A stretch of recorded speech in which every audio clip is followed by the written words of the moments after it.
കൊണ്ടുപോയി ആറ്റിച്ചാടിച്ച് കൊന്നിട്ട് വീട്ടിൽ വന്ന് പെണ്ണുമ്പിള്ളയായിട്ട് തോണി തുഴഞ്ഞും ഓടക്കുഴലൂതിയും കളിച്ചുകൊണ്ടിരുന്ന അഭിഷേക് കപൂറിന്റെ ഉറക്കം കളയാൻ അങ്ങ് മുംബൈയിൽ വേറൊരുത്തൻ പ്രത്യക്ഷപ്പെടും.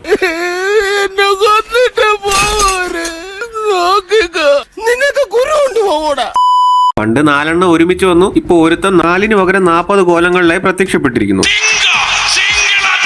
ഒരുത്തന് പിന്നെ 2ആയി വരാൻ പറ്റൂലല്ലോ, ഏത് സർക്കാസം.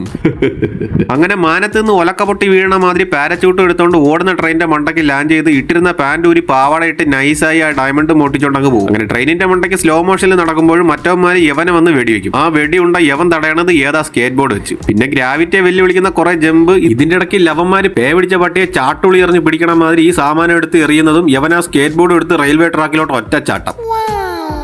എന്നിട്ട് ആ സ്കേറ്റ് ബോർഡ് എടുത്ത മണ്ണിലൂടെ ഓട്ടിച്ചോണ്ട് പോകും. എന്നാലും അതേത് മോഡൽ സ്കേറ്റ് ബോർഡ് ഇടയിൽ. എന്നിട്ട് ഡയമണ്ട് മോട്ടിച്ചതിന്റെ സന്തോഷത്തിൽ ഏതാ ഗോഡൌണിൽ പോയി കുറെ വാണങ്ങളുമായിട്ട് എടുത്ത് ഡാൻസ് കളിക്കും. 2.5 ഏക്കറിന് ആധാരം വച്ചു ഞാൻ 1.5 ലിറ്റർ പെട്രോൾ വാങ്ങി കാറിന്റെ കൂടെ ഒരു കാളയെ വാങ്ങി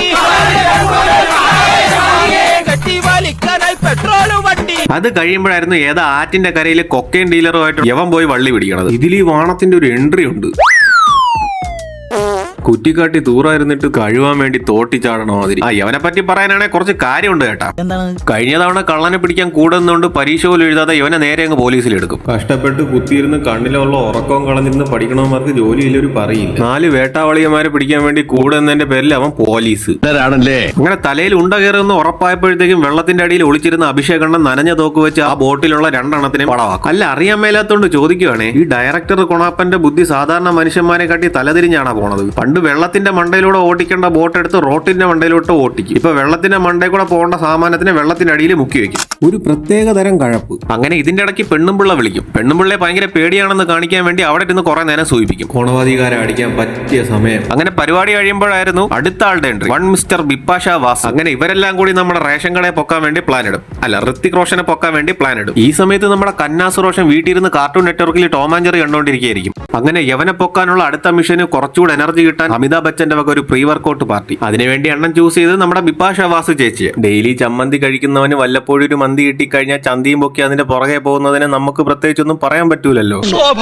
ഇത് കഴിഞ്ഞപ്പോൾ ഏതാ ഹോട്ടലിൽ ദോശ ഉണ്ടാക്കാൻ വെച്ച അപ്പത്തിന്റെ മാവ് കുപ്പിയിൽ നിറച്ച അടുത്ത മോഷണത്തിന് ദൃഷ്ടിക്ക് ദോഷം. എന്നിട്ടൊരു റിമോട്ട് കൺട്രോൾ കാർ വെച്ച് ഒരുത്തന്റെ കാലിന്റെ ഇടയിലൂടെ ഓട്ടിച്ച് ആ ഡയമണ്ടും ഓട്ടി. എന്നിട്ട് ഏതാ കിളവന്റെ വേഷത്തിൽ ചാക്ക് കൊടുത്ത് വെളിയിൽ പോകുമ്പോൾ ഓസിന് SI ആയ യവ വന്ന് ദൃഷ്ടിക്കണ്ണന്റെ പുറത്ത് തട്ടു. അപ്പോഴാണ് അമിതാഭ് ബച്ചൻ പറയണത് അവിടെ ക്ലീനിങ് സ്റ്റാഫിനെ എല്ലാവരെയും ക്യാൻസൽ ആക്കിയെന്നും അവനാണ് കള്ളനെന്നും. അങ്ങനെ അവിടെ വെച്ച് ചെക്ക് ചെയ്യണതിന്റെ ഇടയ്ക്ക് ഒരു സ്വിച്ചിൽ ഞെക്കുമ്പോൾ ഷൂവിന്റെ അടിയിൽ കൂടെ ഹൾക്കിന്റെ മൂത്രം മൊത്തം അവിടെ പരക്കും.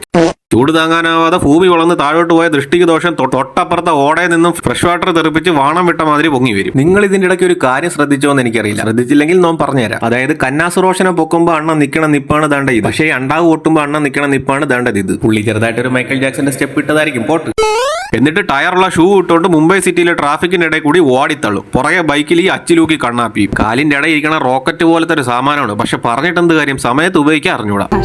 അത് കഴിയുമ്പോൾ ഏറുകൊണ്ട പട്ടിയെ പോലെ ഓടണ ദൃഷ്ടിക്ക് ദോഷനെ പിടിക്കാൻ വേണ്ടി അമിതാഭ് ബച്ചൻ ഹെലികോപ്റ്ററും പൊക്കി എടുത്തോണ്ട് വരും. ഇയാൾക്ക് തലയ്ക്ക് വല്ല തകരാറുണ്ടാകും. 3-4 വണ്ടി എടുത്ത് വട്ടം പിടിച്ച് വെച്ച കുണ്ടിയും കുത്തി വീഴുന്നവനെയൊക്കെ ഹെലികോപ്റ്റർ എടുത്ത് പൊക്കിക്കൊണ്ട് വരും. പക്ഷെ പറഞ്ഞിട്ടെന്ത് കാര്യം, ഹെലികോപ്റ്ററിൽ വന്നവന്മാരെ ഊമ്പിച്ച് അവ സ്ഥലം വിടും. എന്തോന്നടേ ഇത്, ഒരു ഹെലികോപ്റ്റർ വെച്ചൊരു റോളർ സ്കേറ്ററിൽ പോണ ഒരുത്തനെ പിടിക്കാൻ വയ്യെങ്കിൽ നിനക്കൊക്കെ ഈ പോലീസ് പണി നിർത്തിയിട്ട് വല്ല പേപ്പട്ടിയും ചാക്കിട്ട് പിടിക്കാൻ പൊക്കൂട്.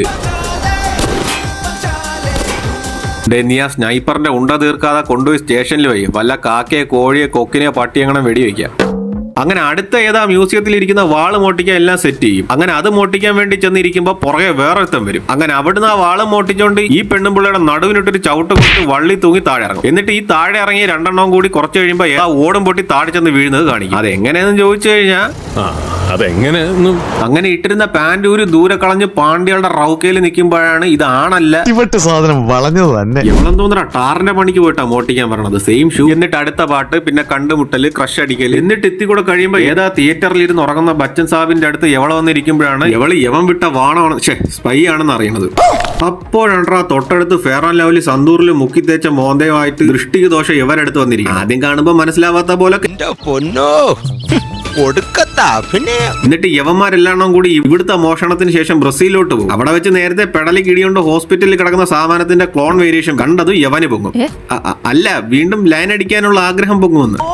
അങ്ങനെ പിറ്റേ ദിവസം ഈ രണ്ട് സാമാനങ്ങളും കൂടി ഏതാ തിമിങ്ങല കൊക്കയിൽ നിന്ന് പ്രാക്ടീസ് ചെയ്യും. ആ സമയത്ത് യവൻ ബീച്ചിൽ നിക്കറിട്ട് പാവാടയിട്ട മറ്റവളെ പുറകെ ഈത്തുവായി ഒലിപ്പിച്ച് നടന്നു. എന്നിട്ട് ഈ രണ്ടെണ്ണം കൂടി അവിടെയുള്ള ഏതാ മ്യൂസിയത്തിൽ പോയി മഞ്ഞളിൽ മുക്കി വെച്ചേക്കണ കോയിൻ അടിച്ചു മാറ്റാൻ പ്ലാൻ ഇടും. ഇത് കഴിഞ്ഞ് അവിടുത്തെ ഏതാ അമ്പലത്തിലെ ഉത്സവത്തിന് നാസിക് ഡോളും കണ്ടോണ്ട് നിന്ന കന്നാസ് റോഷനെ പൂട്ടാനുള്ള പ്ലാൻ ഇടയായിരുന്നു കെട്ടിയവനും പെണ്ണുമ്പിള്ളയും കൂടി. അവന്റെ കൂടെ കറങ്ങി നടന്ന് അവൻ ഉണ്ടാക്കി തരണത് തിന്നും കുടിച്ചും തുപ്പി അവന്റെ വീട്ടിലെ കുളിമറി കയറി കുളിച്ച് കക്കൂസി കയറി അപ്പിയിട്ട് നടന്ന യവള് അവസാനം യവനിട്ട് തന്നെ പണിയുന്നു. ഉളുപ്പുണ്ടടാ ചക്കണക്ക്.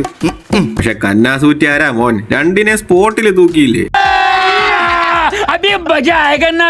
ഇതാറ വൈറ്റ് വാഷ് അടിച്ച അല്ലു അർജുന. കൂടെ നിന്ന് ഊമ്പിക്കാനാണ് ഇവളുടെ ലക്ഷ്യമെന്ന് മനസ്സിലാക്കിയിട്ടും ആശ എവളെയും കൊണ്ട് പാർട്ടിക്ക് പോകും. പിന്നെ അവിടെ വെച്ച് അടുത്ത പാട്ട്. പാർട്ടിയിൽ പിന്നെ പാട്ടല്ലാതെ പഴഞ്ചൊല്ലും പാടിക്കൊണ്ടിരിക്കൂലെന്ന് നിങ്ങൾക്ക് തോന്നിയേക്കാം. ആ തോന്നല് ചിലപ്പോൾ സത്യവുമായേക്കാം. അങ്ങനെ ആ പാർട്ടിക്ക് ശേഷം ദൃഷ്ടിക്കണ്ണം കാര്യങ്ങളെല്ലാം എവളോട് പറയും. എന്നിട്ട് ഒരു തോക്കെടുത്ത് അവനെ വെടിവെക്കാൻ പറയും. ഈ സമയത്ത് ഈ ഗണ്ണിൽ ബുള്ളറ്റ് ഇല്ലായിരുന്നു. ഇനി എങ്ങാനും ബുള്ളറ്റ് ഉണ്ടായിരുന്നെങ്കിലുള്ള അവസ്ഥ ആലോചിച്ച് നോക്കിയാണ്. ഇതിനിടയ്ക്ക് ശ്വാസം മുട്ടിയ കന്നാസ് കുറ്റിക്ക് ഈ കാന്താരി ശ്വാസം കൊടുക്കുന്നു. ഇതങ്ങനെ മറ്റേ ബച്ചൻ അവിടെ നിന്ന് ഒളിഞ്ഞു നോക്കിയുള്ള അവസ്ഥ ആലോചിച്ച് നോക്കിയാണ്. അങ്ങനെ നേരത്തെ പ്ലാൻ ചെയ്ത മ്യൂസിയത്തിൽ മോട്ടിക്കാൻ പോകും. മോട്ടിച്ച് കീശയിലാക്കിയതിനു ശേഷം അവിടെ നിന്ന് കുറെ പിള്ളേരെ VFX ചലന്തി വെച്ച് പേടിപ്പിച്ച് അവിടെ നിന്ന് സ്കൂട്ടാവും. ഇതിനിടയ്ക്ക് ലവൻ ചെന്ന് ബ്രസീലിലുള്ള ആൾക്കാരോട് ഹിന്ദിയിൽ എന്തൊക്കെ കാര്യങ്ങൾ പറയും.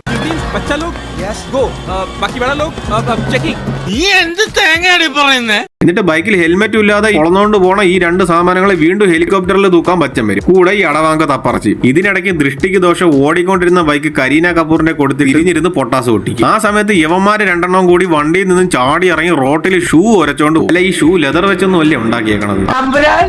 അങ്ങനെ ഒരു വിധത്തില് ദൃഷ്ടിക്ക് ദോഷൻ അമിതാഭ് ബച്ചൻ ഓട്ടിച്ചിട്ട് പിടിക്കും. പക്ഷെ ഇത്തവണ അണ്ണം ബൈക്ക് എടുത്ത് ഏതാ വെള്ളച്ചാട്ടത്തിൽ കൊണ്ടിട്ട് പാരച്ചൂട്ടിൽ പറന്ന് താഴെ ഇറങ്ങും. ഇത് കണ്ട ഈഗോ അടിച്ച് അഭിഷേക് കണ്ട ഒന്നും നോക്കാതെ താഴോട്ട് ഒരു സാമാനം ഇടാതെ. അല്ല, ഇതേത് ബച്ചൻ മുകളിൽ നിന്ന് താഴോട്ട് വന്നപ്പോ അണ്ണന്റെ നിറമൊക്കെ കൂടിയാ.